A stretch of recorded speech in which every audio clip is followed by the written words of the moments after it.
नमस्कार।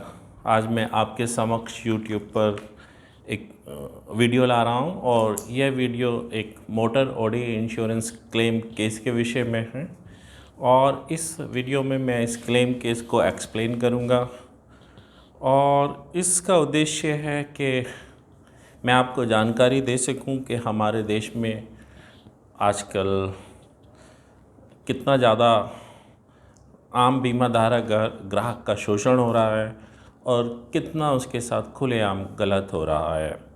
तो बिना किसी देरी के मैं इसको शुरू करता हूँ। तो ये एक साहब हैं जो राजस्थान में डिस्ट्रिक्ट बीकानेर के निवासी हैं। उन्होंने वर्ष 2019 में एक मारुति एर्टिगा कार खरीदी थी, मारुति एर्टिगा VDI। नई गाड़ी खरीदी थी मारुति डीलर से और उसका कंटिन्यूस इंश्योरेंस होकर आते आ रहे हैं अब तक। और यह गाड़ी उनकी पत्नी के नाम पर है और वो एक व्यापारी हैं और इस गाड़ी का इस्तेमाल वो अपने पारिवारिक और व्यापारिक यूज़ में करते हैं। और सब ये लगातार इंश्योरेंस पॉलिसी ख़रीद रहे हैं। मोटर ऑडी लाइबिलिटी इंश्योरेंस, जिसे थर्ड पार्टी इंश्योरेंस बोलते हैं, वो तो कानूनन कंपलसरी है व्हीकल के लिए लेना, और जो ऑडी इंश्योरेंस सेक्शन है वो ऑप्शनल है। तो ये लगातार ऑडी इंश्योरेंस ले रहे हैं और इनका उद्देश्य ये है कि साहब कभी कोई दुर्घटना हो, मुसीबत का वक्त हो, एक्सीडेंट से संबंधित, तो बीमा कंपनी इनकी मदद करे, उस मुश्किल से ये पार आसानी से सहूलियत के साथ पार कर सकें। तो अब इनका एक एक्सीडेंट हुआ और बीमा कंपनी ने या बीमा कंपनी से इनको कैसा सहयोग मिला, मैं उसी को बता रहा हूँ। तो इन्होंने अभी जो इनकी पॉलिसी रिन्यू हुई थी वो जनवरी 2024 से 2025 के लिए रिन्यू हुई थी। इनकी पॉलिसी पर 35% नो क्लेम बोनस भी था, मतलब इन्होंने एक लंबे समय से अपनी गाड़ी के लिए कोई इंश्योरेंस क्लेम नहीं लिया था, तभी ये 35% NCB है, जो कि पहले साल 20-25 इस तरीके से बढ़ता हुआ 35 हुआ होगा। और सब ये 27 फरवरी 2024 को इसी वर्ष इनकी गाड़ी का एक मेजर एक्सीडेंट हुआ। साहब गाड़ी डिसबैलेंस होकर डिवाइडर से टकराई और डिवाइडर पे चढ़ गई, जिससे इनकी गाड़ी का सामने की तरफ से काफ़ी नुकसान हुआ और गाड़ी के एयरबैग्स भी खुल गए। कुल मिलाकर गाड़ी को ही नुकसान हुआ था, कोई और अन्य नुकसान नहीं था। अब साहब ये गाड़ी को, चूँकि जो इनकी वर्तमान पॉलिसी थी वो इन्होंने मारुति डीलर से यानी मारुति ब्रोकर से बीकानेर से ही ख़रीदी थी, जो कि एक मारुति टाई अप पॉलिसी थी। निजी क्षेत्र की साधारण इंश्योरेंस कंपनी से ये बीमा था। तो ये अपनी गाड़ी को बीकानेर में एक मारुति डीलर वर्कशॉप पर लेकर गए और साहब क्लेम माध्यम से रिपेयर कराना इनका उद्देश्य था। क्लेम प्रोसेस किया, सभी संबंधित आवश्यकताओं के साथ बीमा कंपनी को क्लेम सूचित किया गया। जो रिपेयरर वर्कशॉप है, मारुति डीलर वर्कशॉप, उसने 4,48,754 का एक रिपेयर एस्टिमेट बनाया, जबकि गाड़ी की IDV 4,30,174 रुपये थी। यानी कि जो एस्टिमेट बनाया वर्कशॉप ने वो उसकी IDV से भी ज़्यादा था। और ये एक सामान्य चलन है कि वर्कशॉप हायर साइड एस्टिमेट बनाती हैं। जो वास्तविक रिपेयर खर्च होता है सामान्यतः रिपेयर एस्टिमेट उससे कहीं ज़्यादा बनाती हैं। कुछ वर्कशॉप या उनमें कार्यरत कर्मचारियों का ये विश्वास होता है कि जो अधिकतम चीज़ें हैं उनको एस्टिमेट में मांग लें, ताकि भविष्य में बाद में ये दिक्कत ना हो कि एस्टिमेट दोबारा से तैयार करना पड़े या दोबारा से कुछ डिमांड करनी पड़े। तो ये एक परसेप्शन है, इसलिए बहुत हायर साइड पे सामान्यतः एस्टिमेट बनाए जाते हैं वास्तविक खर्च के सापेक्ष। ऐसा ही इसमें भी हुआ था। बीमा कंपनी ने एक अप्रूव्ड सर्वेयर को अपॉइंट किया, IRDA अप्रूव्ड सर्वेयर को। उन्होंने सर्वे किया। कुछ दिन बाद उन्होंने इंश्योर्ड उन्होंने तो नहीं, इंश्योर्ड नहीं, उनसे पता है कि साहब मेरी गाड़ी का क्या चल रहा है क्लेम का। तो इन साहब ने बताया साहब आपकी गाड़ी को टोटल लॉस बेसिस पे सेटल करने का डिसीजन लिया गया है और वो आपको जल्दी कि साल्वेज जो भी है गाड़ी की या रैक वैल्यू जो भी है वो उसकी अभी प्रोसेस चल रहा है तो आपको बता दिया जाएगा। क्योंकि गाड़ी का जो रिपेयर खर्च है वो 75% of I D V means sum insured amount, insured declared value. तो ये जो बीमित राशि के 75% से ज़्यादा है, 4,48,754 रुपये का रिपेयर एस्टिमेट ये मारुति डीलर वर्कशॉप ने दिया है। तो इसलिए ये टोटल लॉस क्लेम है और टोटल लॉस बेसिस पे ये सेटल होगा। अब सब इंश्योर्ड परेशान, उसने मारुति डीलर वर्कशॉप से बात की, साहब मेरी गाड़ी में इतना खर्चा कहाँ है। तो मारुति डीलर वर्कशॉप ने उस गाड़ी को जो दोबारा से चेक किया, पहले तो एक मोटे तौर पे ऐसे ही एस्टिमेट दिया था, जब इंश्योर्ड ने उनसे बातचीत की तो उसको गहनता से अध्ययन करके गाड़ी का गहनता से निरीक्षण करके दोबारा से एक एस्टिमेट बनाया गया जो कि 3,02,000 रुपये के आसपास था। और इस एस्टिमेट को फिर वर्कशॉप ने सर्वेयर, बीमा कंपनी और इंश्योर्ड सबको दिया और बताया कि गाड़ी लगभग 3,02,000 यानी लगभग 3 लाख रुपए में ठीक हो जाएगी। तो ये जो रिपेयर एस्टिमेट खर्च था ये अब 70% आई का 70% था। तो इस नज़रिए से ये एक पार्शियल लॉस क्लेम था। और ये बीमा धारक ग्राहक ने फिर इन सर्वेयर साहब को फ़ोन किया कि साहब मेरी गाड़ी तो वर्कशॉप 70% ऑफ आई में रिपेयर कर रही है, तो ये पार्शियल लॉस क्लेम है और मैं भी पार्शियल लॉस क्लेम चाहता हूँ। मेरी मदर भी बीमार है, मुझे गाड़ी की बहुत ज़रूरत पड़ती है, तो आप कृपया करके इसको पार्शियल लॉस बेसिस पे सेटल कीजिए। लेकिन साहब सर्वेयर साहब एग्री नहीं हुए, बोले साहब बीमा कंपनी वो अगर वर्कशॉप 50,000 रुपये में भी रिपेयर कर दे मुझे इससे कोई फ़र्क नहीं पड़ता, मैंने जो डिसीजन ले लिया या बीमा कंपनी ने टोटल लॉस का, तो ये टोटल लॉस क्लेम ही है। तो साहब बड़ा रूड तरीके का व्यवहार था। और जबकि सच्चाई तो ये है कि गाड़ी तो मारुति डीलर जो भी वर्कशॉप है, यहाँ पे मारुति डीलर वर्कशॉप थी तो उसी को रिपेयर करनी है। तो रिपेयर खर्च के बारे में तो बेहतर मारुति डीलर वर्कशॉप ही बता पाएगी। और इस तरीके का व्यवहार कि 50,000 में भी, तो ये तो एक डिक्टेटरशिप बिहेवियर हुआ जो बिल्कुल भी सही नहीं है। इंश्योर्ड ने सर्वेयर साहब से कहा कि साहब आप सर्वे रिपोर्ट की कॉपी दे दीजिए, लेकिन सर्वेयर साहब ने वो सर्वे रिपोर्ट कॉपी भी नहीं दी। तो ये एक्सीडेंट 27 फरवरी 2024 को हुआ। उसके बाद ये इंश्योर्ड ने साहब बीमा कंपनी से शिकायत की कि साहब अगर ऐसा ही है तो मुझे लिखित में ऑफ़र दीजिए और सर्वे रिपोर्ट कॉपी दीजिए। तो बीमा कंपनी ने साहब सर्वे रिपोर्ट कॉपी तो नहीं दी इंश्योर्ड को, लेकिन ऑफ़र लेटर दिया। और ये ऑफ़र लेटर दिया उन्होंने 25/4/2024, यानी कि लगभग 27 फरवरी को एक्सीडेंट हुआ और 25 अप्रैल को ऑफ़र दिया, यानी कि लगभग 2 महीने बाद। तो ये काफ़ी डिलेड था। अगर ये डिसीजन ले ही लिया था तो जल्दी लेना चाहिए था, जल्दी इन्फॉर्म करना चाहिए था, जल्दी ऑफ़र देना चाहिए था। तो साहब 25/4 को भी इंश्योर्ड को ईमेल से एक लेटर, साथ में एक अटैचमेंट लेटर ऑफ़र दिया गया। उसमें बीमा कंपनी ने बताया साहब आपकी गाड़ी की आई 4,30,174 है, इसका रिपेयर खर्च जो वर्कशॉप ने दिया वो 4,48,754 है।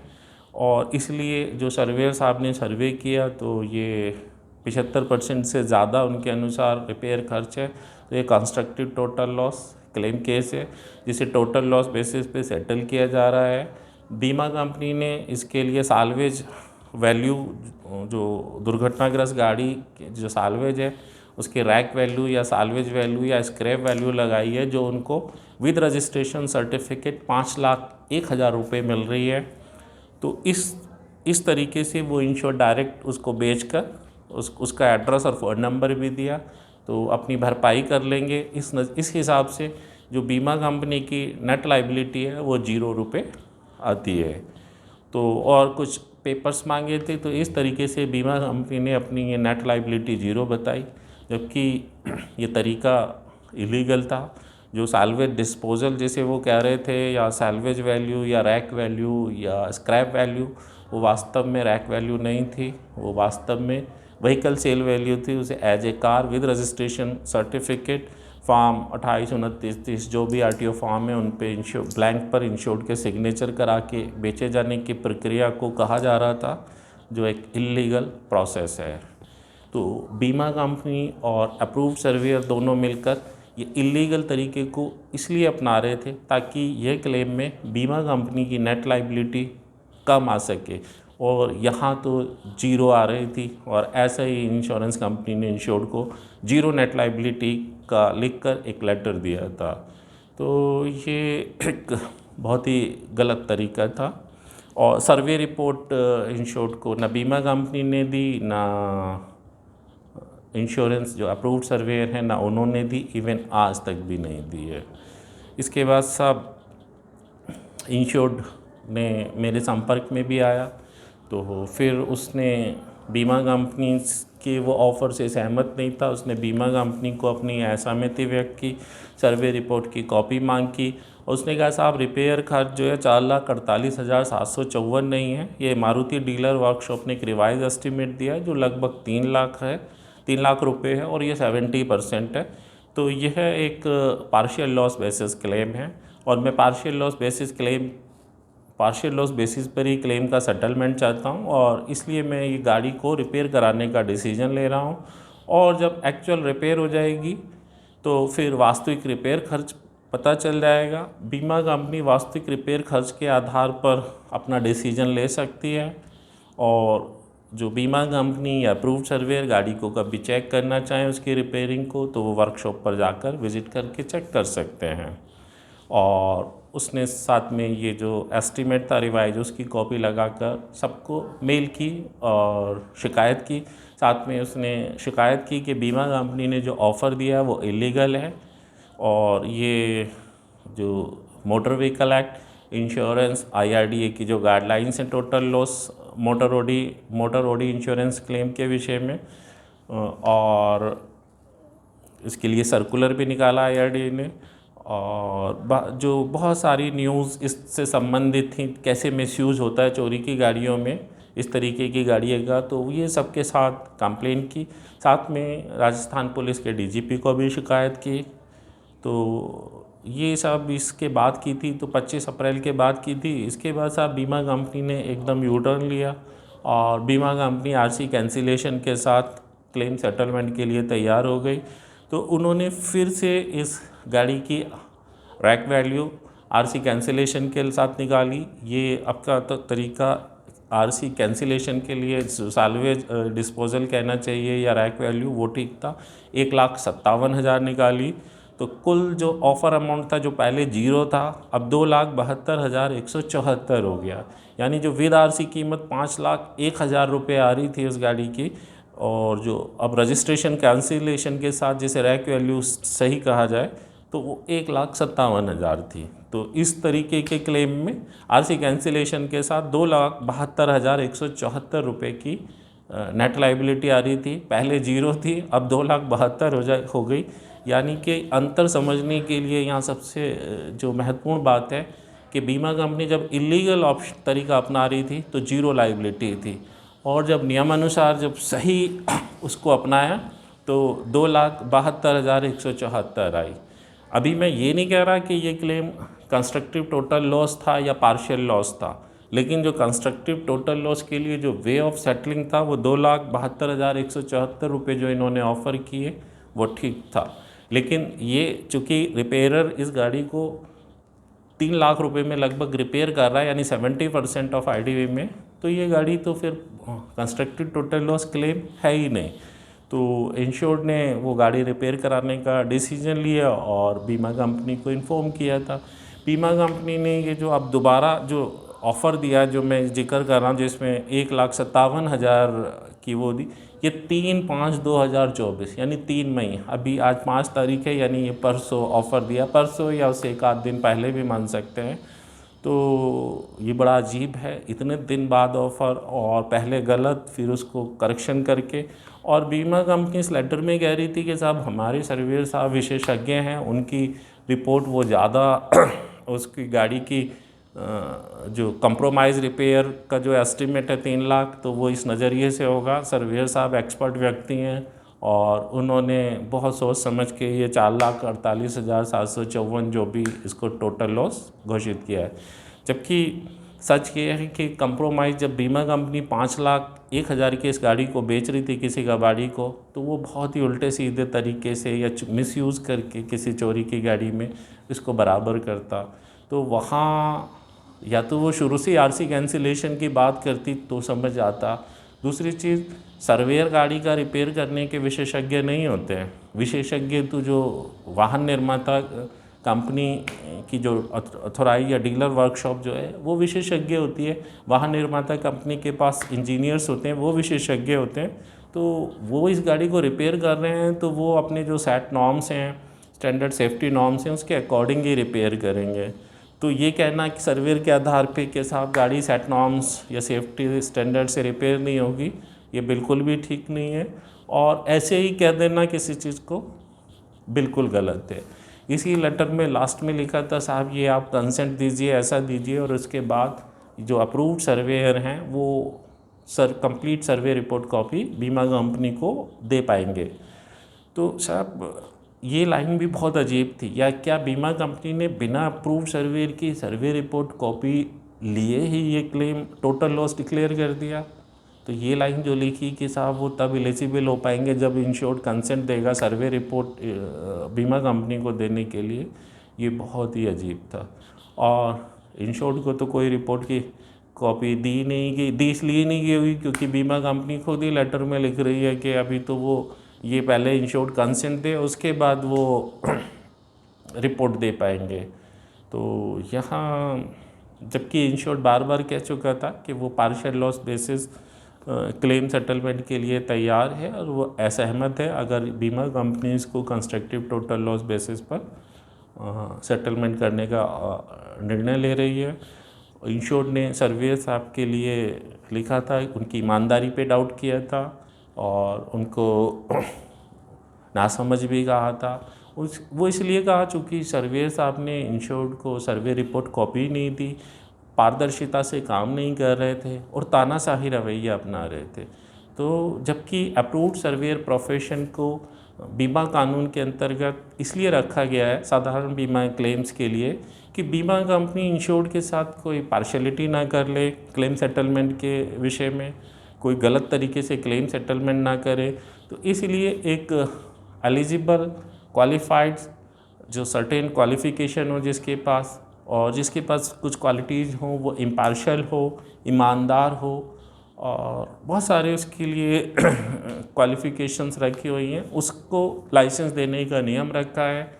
और जो एक विदाउट प्रेजुडिस सर्वे रिपोर्ट दे जिसके बेसिस पे इंश्योरेंस कंपनी क्लेम सेटलमेंट करे, ये वो सर्वे रिपोर्ट बाइंडिंग नहीं है इंश्योरेंस कंपनी पे। इंश्योरेंस कंपनी उससे अलग भी डिसीजन ले सकती है अगर बीमा कंपनी के पास कुछ सॉलिड ग्राउंड है। लेकिन अप्रूव्ड सर्वेयर को तो निष्पक्षता से, ईमानदारी से और बीमा पॉलिसी अनुबंध के अनुसार सर्वे रिपोर्ट तैयार करनी है। और उसके लिए जो सर्वे रेगुलेशन 2015-20 में duties and responsibilities code of conduct तय किया हुआ है उसके अनुसार उसको सर्वेइंग करनी है।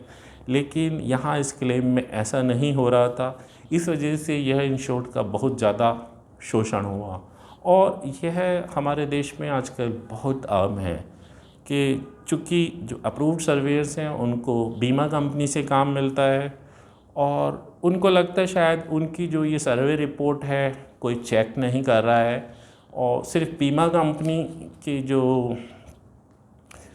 कंपनी के सेटिस्फेक्शन को या उनकी चाहत को ध्यान रखा जा रहा है। और यह निजी क्षेत्र की बीमा कंपनी में तो बहुत ज़्यादा है, हद से ज़्यादा है, और कुछ हद तक सरकारी क्षेत्र की कंपनी में भी है। तो यह दिशा मैं खुद एक अप्रूव्ड सर्वेयर हूँ, तो मुझे ये जो दिशा है ये सही नहीं लगती। इससे प्रोफेशन का स्तर डाउन हो रहा है और अप्रूव्ड सर्वेयर प्रोफेशन को बहुत नुकसान हो रहा है। इस अप्रूव्ड सर्वेयर प्रोफेशन का जो सबसे महत्वपूर्ण चीज़ है वो इसकी निष्पक्षता और विशेषज्ञता है, लेकिन इस तरीके से काम करने से निष्पक्षता और विशेषज्ञता दोनों बहुत ज़्यादा गिर रही हैं और आजकल ये बहुत चलन में है। अगर एक अप्रूव्ड सर्वेयर सही से रिपोर्ट ही नहीं बना पा रहा तो वास्तव में ये बहुत निराशाजनक है। तो इस क्लेम में सर्वे रिपोर्ट का तो खैर पता ही नहीं क्या है, लेकिन जो बिहेवियर था, जो वर्किंग थी वो बहुत ख़राब थी। और अगर वर्कशॉप गाड़ी को 70% में रिपेयर करने के लिए कह रही है तो फिर उसको ज़बरदस्ती बढ़ाया नहीं जा सकता। ये काम वर्कशॉप का है, आप उसको रिपेयर करने दीजिए, देखिए, और जब गाड़ी ठीक होगी तो उसके बाद डिसीजन लीजिए। लेकिन ये कहना साहब वर्कशॉप 50,000 में भी ठीक कर दे तो मैं तो साहब जो टोटल उसका डिसीजन लिया उसे नहीं बदलूँगा, तो ये गलत है। और कंसेंट जो अपना डिसीजन है ट्रांसपेरेंटली क्या असेसमेंट किया उस पर उस कंसेंट लेनी होती है, वो सहमत है या असहमत है उसको रिपोर्ट में देना होता है। लेकिन ऐसा नहीं है कि आप वो सहमति की रिपोर्ट देगा तो वो सहमत है तभी रिपोर्ट देंगे, ऐसा कुछ नहीं है। और सर्वे रिपोर्ट तो कॉपी इंश्योर्ड को मिलनी ही चाहिए। तो यहाँ ये इन इंश्योर्ड का बहुत शोषण हुआ और अभी उनकी गाड़ी रिपेयर हो रही है और ये गाड़ी 3 लाख से कम में ही रिपेयर हो जाएगी, काफ़ी हद तक काम हो गया है। और जब ये हो जाएगी तो फिर बीमा कंपनी को बिल दिया जाएगा। मुझे वैसे मैं जानता हूँ, मेरा इसमें काफ़ी अनुभव है, ये कंपनी उसके बाद भी नहीं मानेगी, ये उसमें कुछ ना कुछ उल्टे सीधे रीज़न देगी। ये कहेगी साहब हमारे सर्वेयर एक्सपर्ट हैं और बीमा जो वो मारुति डीलर वर्कशॉप है वो विशेषज्ञ नहीं है, उन्होंने उल्टा सीधा कंप्रोमाइज़ रिपेयर की है।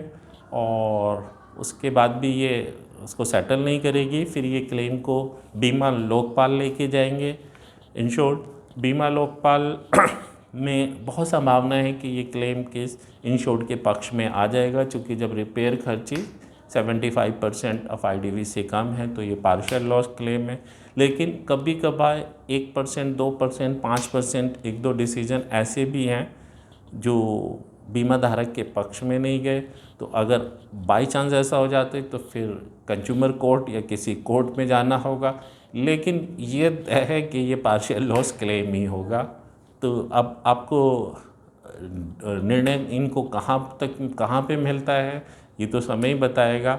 लेकिन बहुत सारे ऐसे डिसीजन जो बीमा लोकपाल में गए हैं तो वो इंश्योर्ड के पक्ष में ही आए हैं। हाँ, हालांकि 1-2 खिलाफ भी गए हैं और वो बहुत ही अजीब थे, लॉजिक से परे थे।